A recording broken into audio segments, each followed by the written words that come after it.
who defined economics in different aspects like wealth definition, welfare definition, scarcity definition, growth definition, and some standard definition.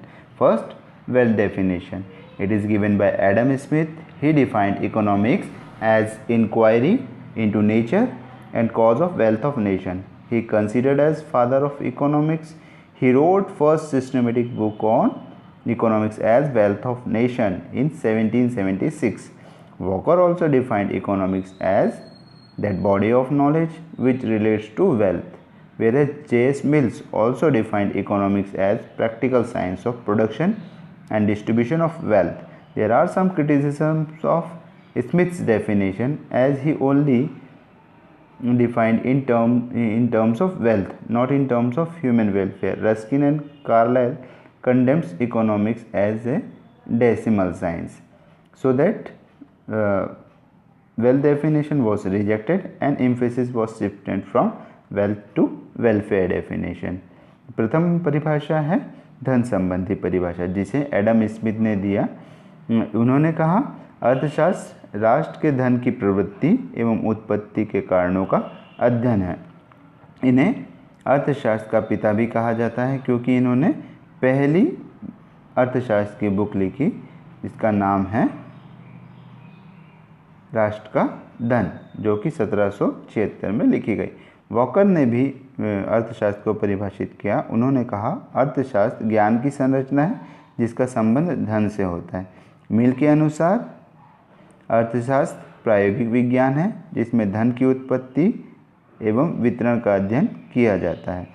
Smith की परिभाषा की कुछ आलोचना हुई, जैसे उन्होंने अपनी परिभाषा में केवल धन के बारे में बताया परंतु मानव कल्याण का जिक्र नहीं किया, जिस वजह से हमें इस परिभाषा को रिजेक्ट किया गया एवं धन से कल्याण के बाद कल्याण संबंधी परिभाषा आई।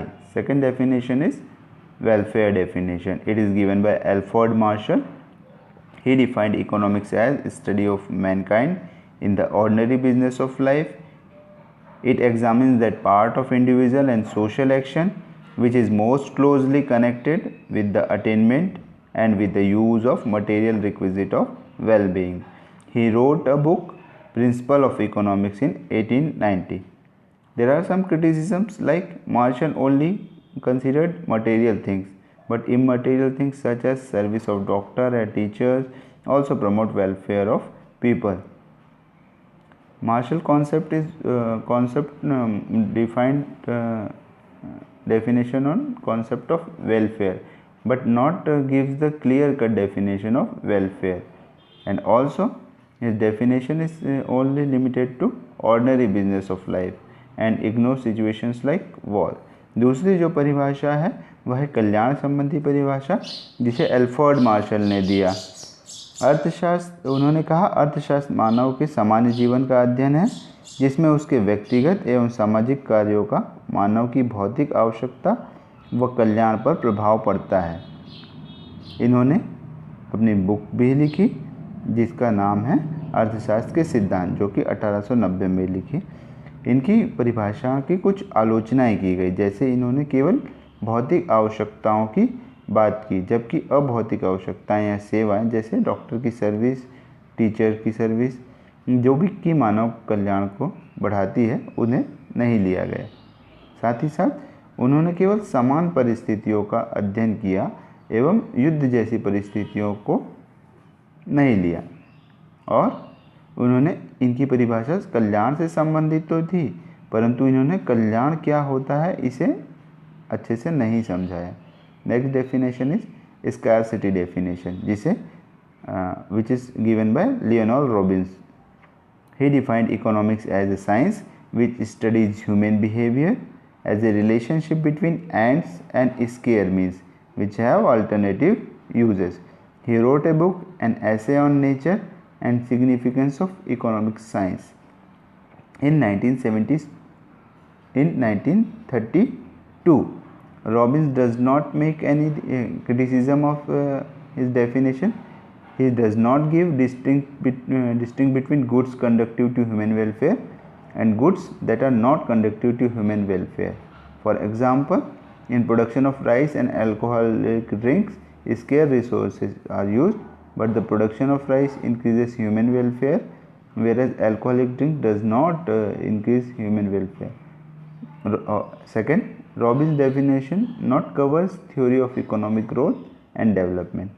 अगली जो परिभाषा है वह है अभाव या दुर्लभता संबंधी परिभाषा, जिसे लियोनार्ड रॉबिन्स ने दिया। उन्होंने कहा अर्थशास्त्र वह विज्ञान है जिसमें मानव प्रवृत्ति का अध्ययन सीमित संसाधनों एवं उसके उपयोग के संबंध के रूप में किया जाता है, जिसका एकांतर संभव है। उन्होंने एक पुस्तक भी लिखी जिसका नाम है अर्थशास्त्र की प्रवृत्ति एवं महत्वपूर्ण निबंध।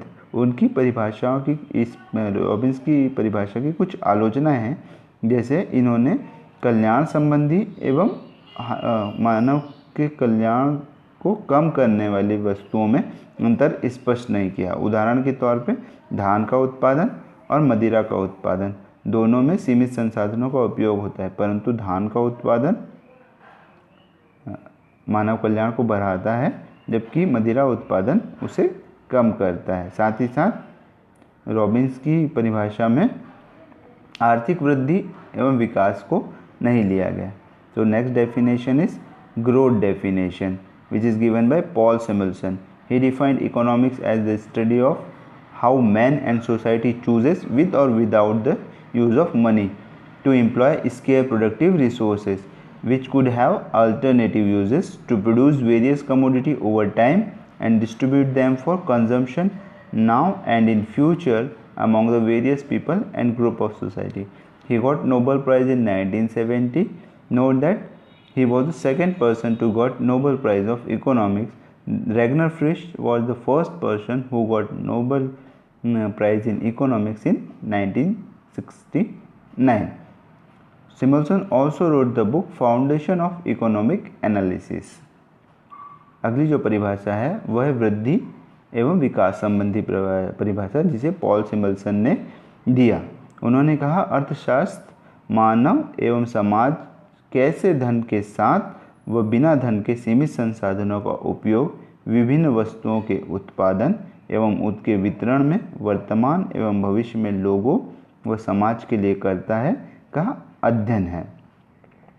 इन्हें इकोनॉमिक्स का नोबेल प्राइज़ 1970 में प्राप्त हुआ। ध्यान देने वाली बात यह है कि यह दूसरे ऐसे व्यक्ति थे जिन्हें अर्थशास्त्र का नोबेल प्राइज़ मिला। रैगनर फ्रिश प्रथम व्यक्ति थे जिन्हें अर्थशास्त्र का नोबेल प्राइज़ प्राप्त हुआ 1969 में। सिमल्सन ने एक बुक भी लिखी, आर्थिक विश्लेषण का आधार।